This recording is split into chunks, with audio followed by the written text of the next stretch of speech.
Nefes almak. Başlamak için harika bir yol. Ama yaşamak için değil, yaratmak için nefes almak. Tanrı'nın bize bahşettiği o muhteşem yaratım gücünü kullanabilmek için nefes almak. İşte ben de videoma nefes alarak başlamak istedim. Çünkü nefes almanın o yaratım gücü, o muazzam potansiyeli ortaya çıkarışını çok iyi deneyimledim. Hayat nefesle başlar.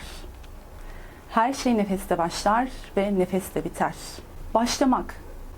Bir şeye başlamak neden bu kadar zor? Bir şeyi yürütmek, devam etmek, tamamlamak, başarmak bu kadar kolayken başlamak, o ilk adımı atmak neden bu kadar zor? Bilmiyorum. Bunun cevabını veremem. Ama şunu çok iyi biliyorum ki başlamak bir şeyi bitirmenin gerçekten yarısı. Yıllar içerisinde deneyimlediğim en önemli şey neydi biliyor musunuz? Başlamak için cesarete ihtiyacımızın olmadığı. Çünkü zaten başlama eylemi cesareti de beraberinde getiren bir eylem. Yani başlamak için cesaret değil, başladıktan sonra cesaret. Ve o cesaret başladığımız o şeyi bize başarıyla tamamlama fırsatı verir.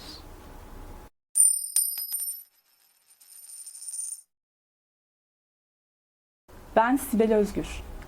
NLP uzman eğitmeni ve bilinçaltı uzmanıyım. Yıllar önce mesleğini çok severek yapan biri olarak şunu söyleyebilirim ki gerçekten insan bir şey aşkla yaptığı zaman, sevgiyle yaptığı zaman inanılmaz başarılar yakalayabilir. Ama sorun şu ki enerjiler sürekli değişir. İsteklerimiz de değişebilir. Yıllar içerisinde çok sevdiğimi düşündüğüm şeyler konusundaki fikirlerim değişti. Ve hayat beni bir şekilde değişik yollara yöneltti.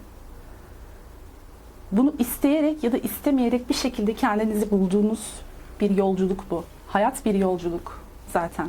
Zaman içerisinde dibi görmek ne demek? Ölüp ölüp dirilmek ne demek? Hayatın zorlukları ne demek?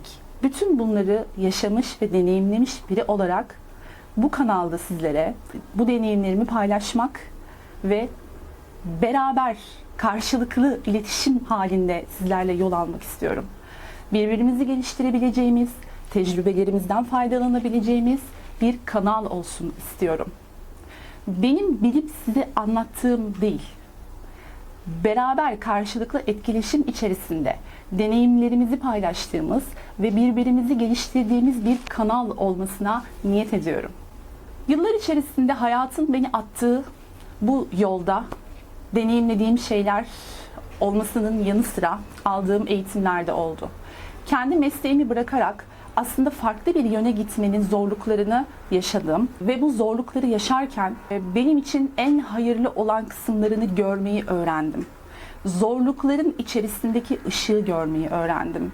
Güçlükleri yukarıya tırmanmak için bir basamak gibi nasıl kullanacağımı öğrendim. Sahibi olduğum sertifikalarla ilgili konular şunlar: profesyonel koçluk becerileri eğitmenliği, kuantum eğitmenliği, NLP Master eğitmenliği, hipnoterapi ve hipnoz eğitmenliği, regresyon terapisi eğitmenliği, biyoenerji eğitmenliği, EFT teknikleri eğitmenliği, tasavvuf ile NLP eğitmenliği, meditasyon koçluğu eğitmenliği, nefes koçluğu eğitmenliği, bilinçaltı sembol dili eğitmenliği, Neuro Rebirth eğitmenliği, Sufi Theta Healing eğitmenliği. Tüm bunların sertifikalarını aldıktan sonra gerçekten bunların içerisinde hangi alanda uzmanlaşmak istediğime karar verdikten sonra NLP Master eğitmenliği ve bilinçaltı uzmanlığı konusunda uzmanlaşmaya karar verdim. Şimdi bir eğitmen ve uzman olarak şunu söyleyebilirim. Bu kanalda sizlere bilen kişi olarak ve anlatan kişi olarak değil aslında, bütün bunları deneyimlemiş, yaşamış, dibi görmüş ve oradan yukarıya doğru çıkmış ve hala çıkmakta olan birisi olarak burada bu kanalda var olmak istiyorum. Ve bu yolculuğu sizlerle birlikte yürütmek istiyorum. Çünkü bu yolculuk ortak. Bunlar tanıdık yolculuklar. Bunlar tanıdık meseleler. Eminim ki hepimiz aynı yoldan geçiyoruz. Sadece duraklarımız farklı, roller farklı. Aslında senaryo aşağı yukarı aynı. Yani kahramanın yolculuğu. Ve o kahraman biziz. Benim, sensin, öbürü, hepimiz. Burada kişiler ya da yerler, mekanlar önemli değil. Hikaye önemli ve bu hikayede ne öğrendiğimiz, ne kazandığımız, yanımıza ne aldığımız önemli. Bilmek yanılsamadır. Ben biliyorum olgusu egodan gelir. Bu yüzden ben biliyorum ve sizlere anlatıyorum demiyorum. Ben deneyimliyorum ve bunu beraber deneyimleyeceğiz bu kanalda. Çünkü daha ileriye gitmek için ve gelişmek için birbirimize ihtiyacımız olduğunu düşünüyorum. Hayat gerçekten ona olan bakış açınızı değiştirdiğiniz zaman size gülümsemeye başlar. Çok zor gibi gelebilir, çok ağır sınavlarınız var gibi gelebilir. Ama siz onlara bakış açınızı değiştirirseniz hayat gerçekten size gülümsemeye başlar. Bunu yaşamış, deneyimlemiş birisi olarak sizlerle paylaşmak istememin sebebi gerçekten bunun farkına varmanızı çok istemem. Ve bugün beni bu kameranın karşısına oturtan şey de bu zaten. Geçen sene katıldığım televizyon programlarında bu konuları uzun uzun konuştuk. Kanalımda var, isterseniz seyredebilirsiniz. Orada bu konuları konuşurken aslında aradan bir yıl geçmiş olmasına rağmen ne kadar çok şeyin değiştiğini görüyorum. O zamanlar başlayabilirdim aslında bu yayınları yapmaya. Fakat bir şeylerin oturması, demlenmesi gerekiyordu hayatımda. Yani benim bugün size buraya oturup bir şeyler anlatabilmem için bir şeyleri deneyimlemek, olayların demlenmesi gibi süreçlerin geçmesi şarttı. Çünkü bunları sadece kitaplardan ya da eğitimlerden öğrenip aktarmakla, yaşayarak aktarmak arasında çok büyük fark var. Anlatırken bile karşınızdakinin bir şeyi gerçekten yaşamış olduğunu hissedebilirsiniz zaten. Hayatınızdaki insanlara, olaylara, durumlara nereden bakıyorsunuz? İşte bakış açısı çok önemli. Hayatın sürekli üzerinize yükler bindirdiğini düşünüyorsanız ya da size gülmediğini, size hep kötü tarafını gösterdiğini düşünüyorsanız bakış açısını değiştirmenin zamanı gelmiş demektir. Ve biz bu süreçte hep beraber karşılıklı iletişim halinde kalarak bu bakış açısını nasıl değiştirmemiz gerektiğini öğreneceğiz. Birlikte, karşılıklı öğreneceğiz bunu. Evet, ben bu yolculukta bayağı yol almış olabilirim ama hala öğrenmem gereken çok şey var.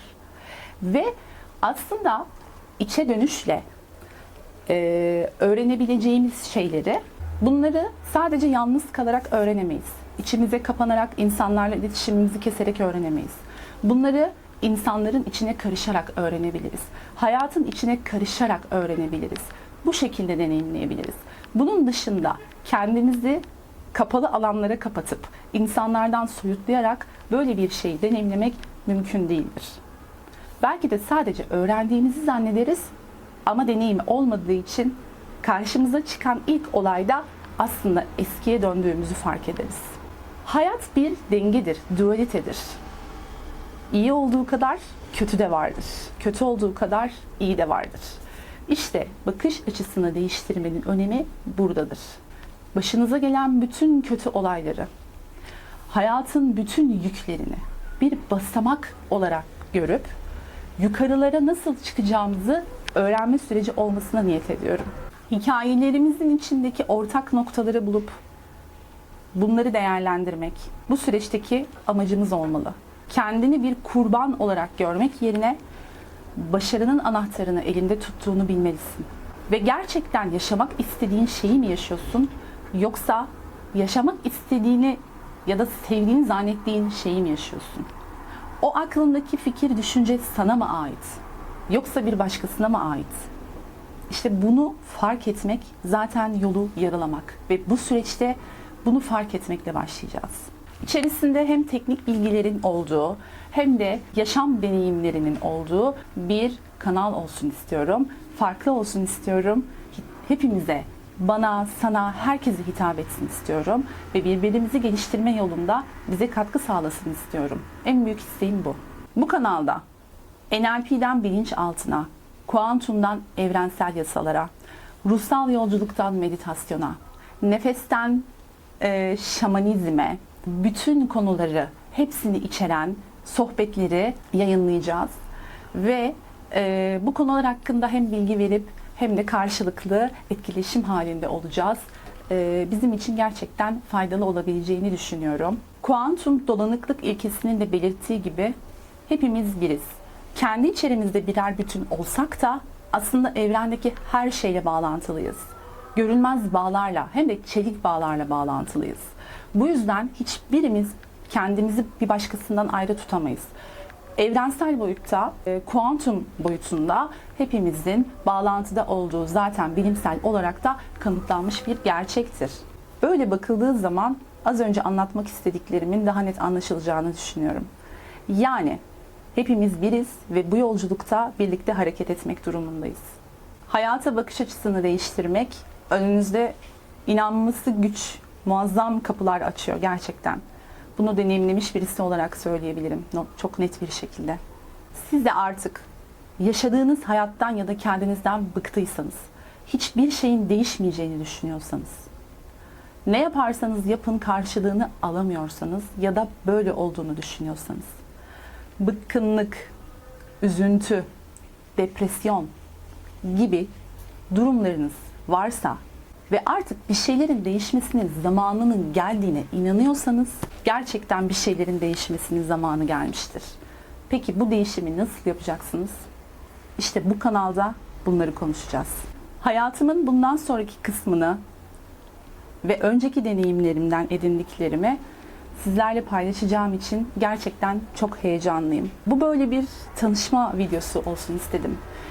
Kim olduğumu, neden burada olduğumu, neden bu kameranın karşısına geçtiğimi, neden bu kanalı açtığımı hepsini zaman içerisinde zaten sizlere aktaracağım.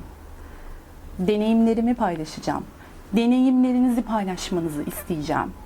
Çünkü dediğim gibi biz birbirini geliştirmesi gereken, sürekli iletişim halinde olması gereken canlılarız. Ve böyle olduğu zaman gerçekten hayatımızda değişimler yaratabileceğimizi düşünüyorum. Hayata baktığımız pencereleri değiştireceğiz. Belki taktığımız gözlükleri değiştireceğiz. Belki düşünce yapımızı değiştireceğiz. Ve bütün bunları bilimsel altyapıyla yapacağız. Yani burada böyle sadece sohbet değil, bilimsel konuları da içeren videolar çekeceğiz. Ve bütün bunları harmanlayarak hayat yolculuğumuzda varmamız gereken hedefe giden en kısa yolu bulacağız. Şu an burada, bu kameranın karşısında olduğum için gerçekten çok mutluyum. Hepinizi de çok seviyorum. Serüvenimiz bu videoyla başlıyor. Umarım hepimiz için en iyisi olur. Evrenin ve bütünün hayrına olmasını niyet ediyorum. Hepinizi öpüyorum. Hoşça kalın.